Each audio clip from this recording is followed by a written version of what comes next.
Have you ever experienced electrical interferences in your home and you wondered if they were signs from spirit loved ones, from your loved ones in the afterlife? Recently, I had received a couple of comments in a row on a Facebook post of mine of people wondering this very thing. One person commented on my post, "After my brother died, the light in the bathroom flickered in our childhood home. Recently, the light in the bathroom in my home flickers occasionally. Sometimes it flickers a lot, other times not at all. I'm not sure if this is a sign or not." Then another person responded, "I wonder the same thing about a flickering light in my dining room. Sometimes it flickers a lot to the point that I think it is going to go out, but then it works fine for many days/weeks. This has been happening since my dad passed about 4 months ago. I have thought about changing light bulbs when it is flickering so badly, but then it stops for several days." Another person wrote, "Last Saturday, my smoke alarm started going off for 5 seconds, but then stopped." You get the point. But the question is here, can loved ones from the afterlife use electrical items in our homes as signs? And is it common? The answer is absolutely. They can, and yes, it is common, and this is why. When we are living in human form, our souls vibrate very high, and our human bodies vibrate lower. The way that we can know this is that you cannot see your soul. Things that vibrate at higher frequencies, things that vibrate very fast, you cannot see them with the naked eye because they are vibrating too fast to be solid, too fast to be seen. Right?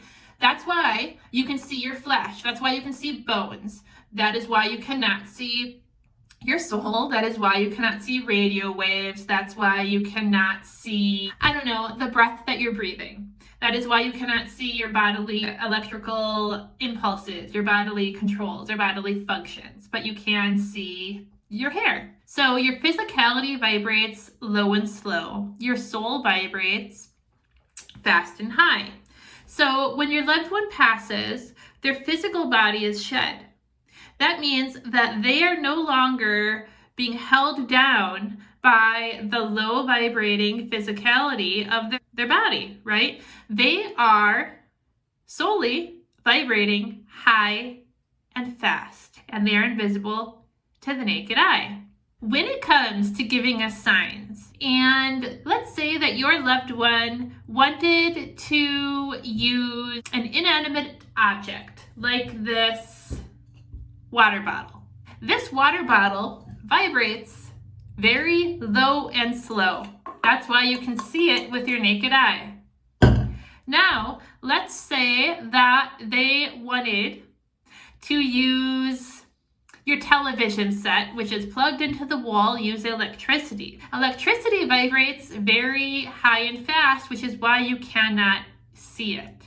Being that your loved one is now very high and fast themselves, and they need to bring themselves down to integrate themselves, to use their own energy to engage with one of these two things in order to bring you a sign, it would be much easier, much lighter on them, and much less effort on their part to engage with which one of these two things. That's right, it would be much easier for them to engage with the television set, which uses the high vibration of electricity, than it would be for them to do that. I'm not saying that they couldn't do this. They absolutely could. But from my understanding, granted, I'm not on the other side yet, but from my understanding, this would take a lot more effort than blending themselves with the electricity behind your television set and making it flicker, or turning it off, or turning the channel. So that is why using electrical items as signs from the spirit realm is not only possible, but very common.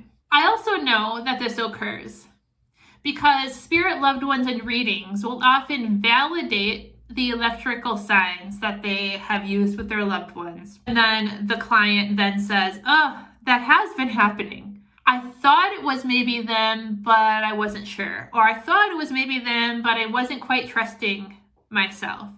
One such example was recently, I was with a client doing a reading, a mediumship reading, and I think the spirit person's relationship was her husband. Don't quote me on that. It might not have been her husband, so if you are watching this and you are this client, I apologize. I don't remember every reading in detail, but I remember this part. Her spirit loved one took me to a bathroom, and they took me to the light switch in a bathroom, and they started flicking it on and off, on and off, on and off, on and off. And I got the very clear feeling, so that was using my clairvoyance, and then I got the very clear feeling using my clairsentience of bathroom light, bathroom light, bathroom light. And they gave me the feeling of, I have been messing with the bathroom light. That is a sign from me. I've been doing that.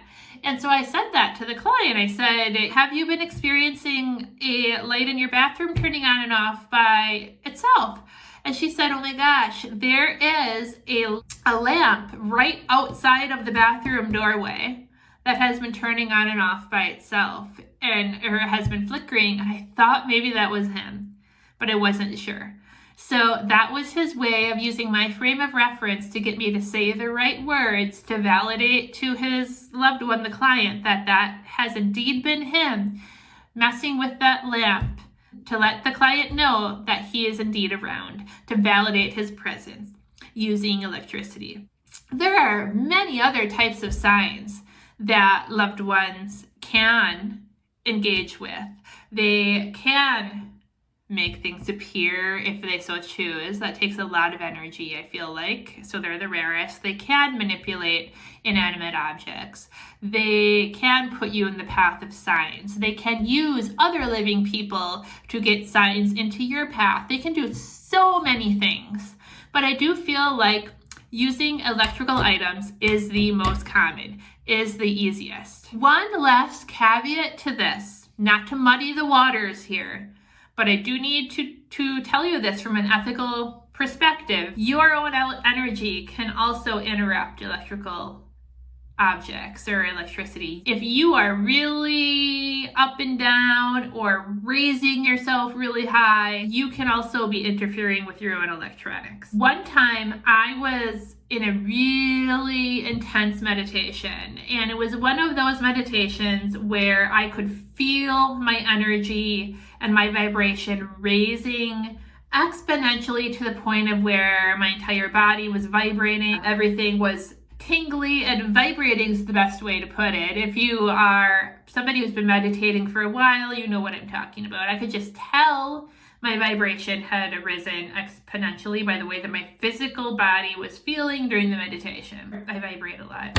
And I meditate a lot before bed as I'm about to go to sleep. So my husband was already asleep next to me, and I was doing this meditation in bed. The whole house was asleep in bed, and there is a smoke alarm outside of our bedroom on the landing of the stairs that started going off all by itself. And we got up out of bed and we walked over to it. I obviously came out of the meditation to do so. We walked over to it, and the smoke alarm, we didn't have to push anything on it or do anything. We walked up to it and turned off by itself. I knew that it was me who made that smoke alarm do that. I could feel it. I could feel that I had interfered with it. Thank goodness that we didn't have to go and get a ladder to turn it off, because it's like up really high. But it was my energy that had interfered with that particular object. So keep that in mind as well. But most typically, 9.9 times out of 10, if you are experiencing electrical interruptions in your home, it is going to be due to literally an electrical problem. I always rule that out, of course, or a spirit loved one. So I hope that this helps. If you have any questions, drop me a comment below and I will get back to you as soon as possible. Otherwise, I am going to leave you with this video next, which is the day that my grandpa made a physical sign materialize out of thin air from the spirit realm. Much love. Bye.